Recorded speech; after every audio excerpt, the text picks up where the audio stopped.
Hello and welcome back to Sharp Knife Shop's YouTube channel. I'm Gage, and in today's video we're doing a very exciting unboxing with a new brand that we're working with, Hatsukokoro. So without further ado, let's start checking out some new knives.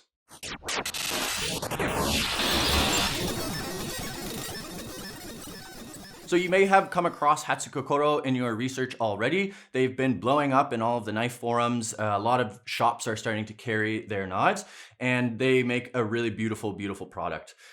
We have from them their Kurouchi Algami #2 Kumokage series in stock right now. And then we also have their Ginyo series. Ginsan is also known as Silver 3. It is a stainless steel, and it is said to be the closest to a carbon steel of any stainless steels out there, meaning that they are very, very easy to sharpen, but are rust resistant at the same time.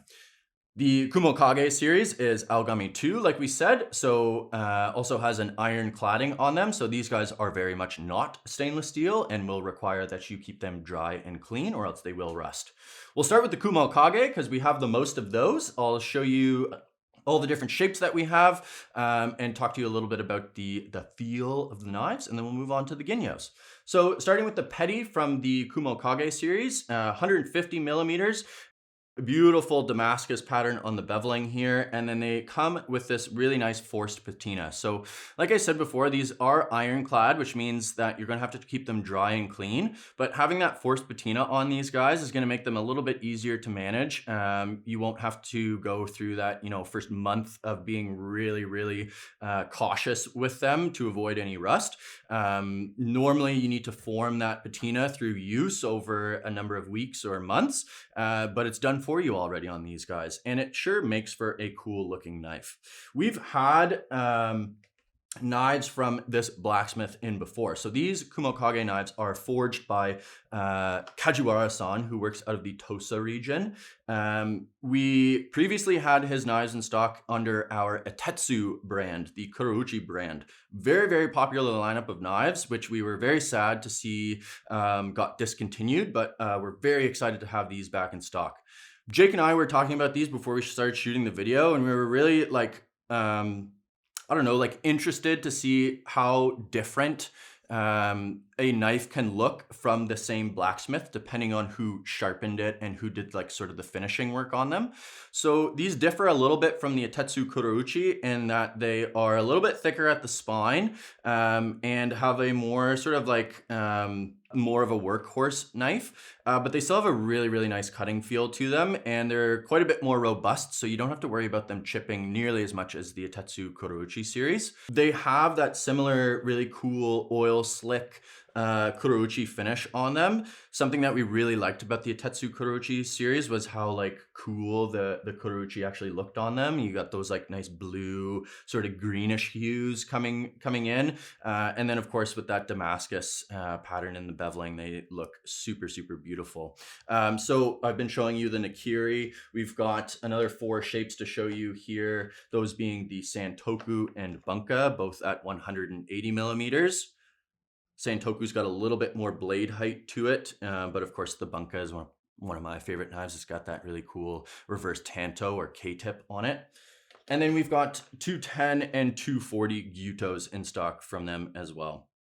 All these are super, super beautiful. They're a little bit on the heavier side, and they all have these beautiful, beautiful Wenge handles with buffalo horn ferrules on them. They are octagonal in shape, so they're suitable for righties and lefties. Beautiful knives. Super, super happy to have these in stock and really impressed with these, especially at the price point. These are sort of mid to low range for pricing, but they stack up with some of our better knives for sure, both in terms of their fit and finish and their performance. Maybe we'll get some B-roll of this later, but the insertion point between handle and tang is as perfect I've ever seen it. Each one of them is dead straight, which is also not super common.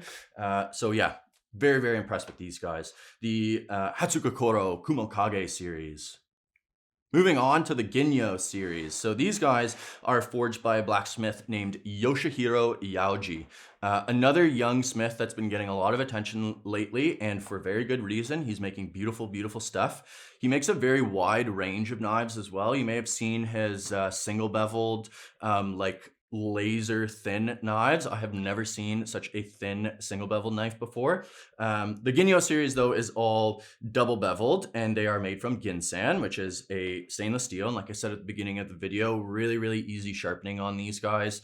Really good rust resistance, decent edge retention. I failed to mention that the Kumokage come in around 61 to 63 on the Rockwell scale, and the Ginyo series is going to come in around 61, 62.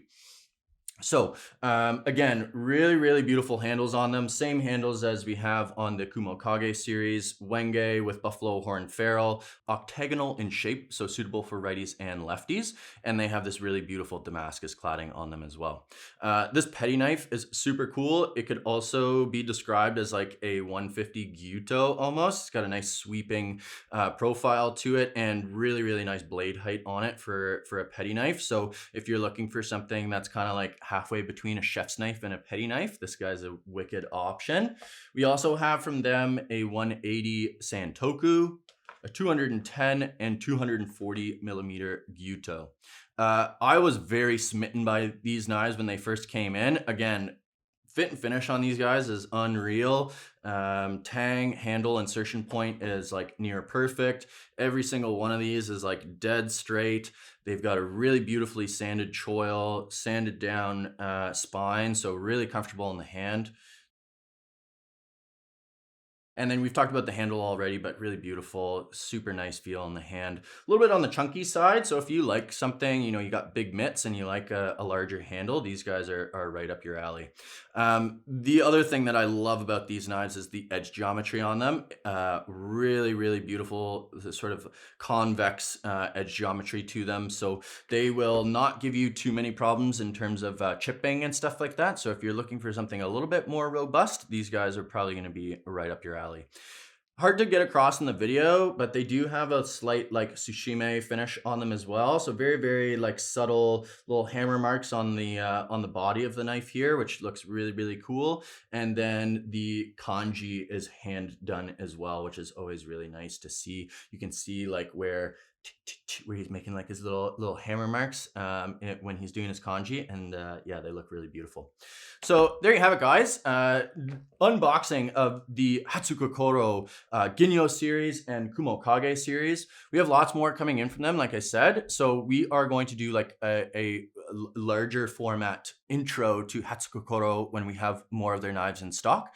We should have the Tsushime Kurouchi Yanagibas coming in soon, which we're very excited about. We're trying to expand into some more of those single beveled stuff. So stay tuned for future videos on Hatsukokoro. If you liked this video, smash that like button, subscribe to our channel for more knife related content, and until the next video, stay sharp.